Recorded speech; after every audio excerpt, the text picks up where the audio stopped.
Hey class, Dr. Stevens. Just want to make a comment regarding citations in APA format. And I realize that I beat that to death. You're probably getting pretty tired of it at this point. But we are now into, I think, our sixth or seventh article review. And I've noted that I've had to make the same comments over and over again on some of your papers. Some are just simply ignoring APA formatting altogether. And I just want to make it clear that that isn't going to be acceptable in either the weekly assignments or particularly in the literature review. I hope that I've been clear in the past indicating that the purpose of this course and the literature review itself is to help you to understand what type of writing you would be expected to do at a scholarly level beyond your bachelor's degree experience here at SUU. If you go on to a master's program anywhere, the standard of writing excellence is going to be pretty high and it's going to be pretty unforgiving. And so that's why I focus on this so heavily.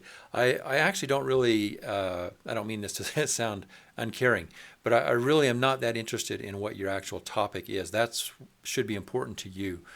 But your topic is yours and how you approach that is yours. I'm going to hold you accountable if you get way off track and if you, make a flimsy argument or something like that. But in general, the narrative is yours and you can own that. But as far as the formatting and the writing quality and so on, that's mostly what I'm interested in. And so that's why I continually indicate the importance of citations and APA formatting. But I'm a little troubled that I'm seeing that in some cases, not all, but in some cases, the message apparently hasn't been getting through because some are still submitting weekly assignments that have no in-text citations.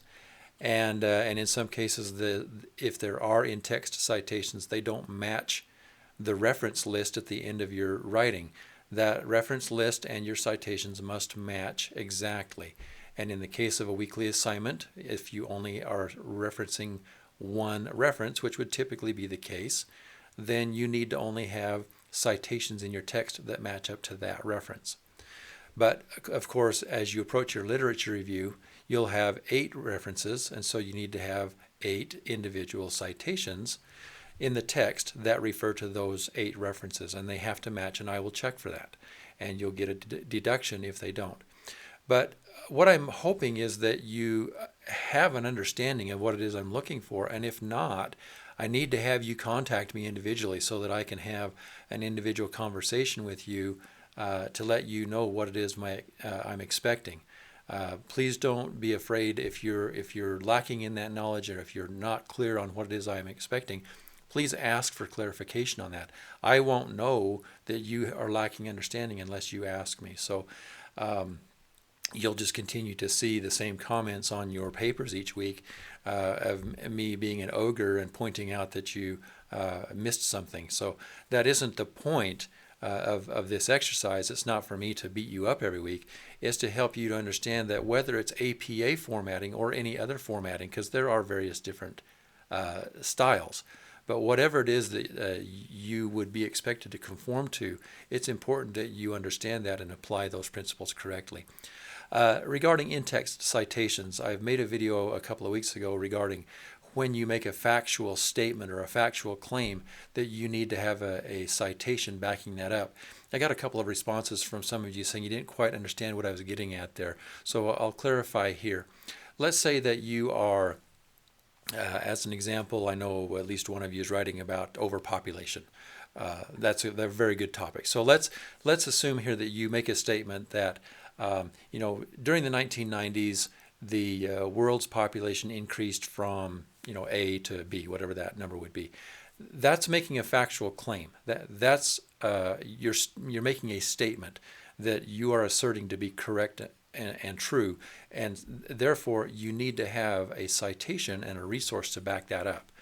Now, something as simple as saying overpopulation is a serious problem that we need to deal with, that's not necessarily a factual claim. It may be true, but it's more of an observation. And so that type of a statement you wouldn't need to have a citation for. But if you're making a claim, that refers to something that should be verifiable, then you need to have a resource that does verify that. So that's kind of the direction I've headed with that. I hope that that clarifies it somewhat. I'm still seeing a lot of incorrect attempts. I mean, I'm not saying that you don't try at all, but in many cases, the way that you've got something formatted is incorrect. So I need you to be referring to the APA resources to make sure that you get that correct. In the modules, I have a template that gives good examples, and there's also a very helpful PowerPoint there under, I think it's under helpful information in modules. That gives a very good example of how to correctly cite and format under various conditions. So please be sure that you are observing those and applying them correctly.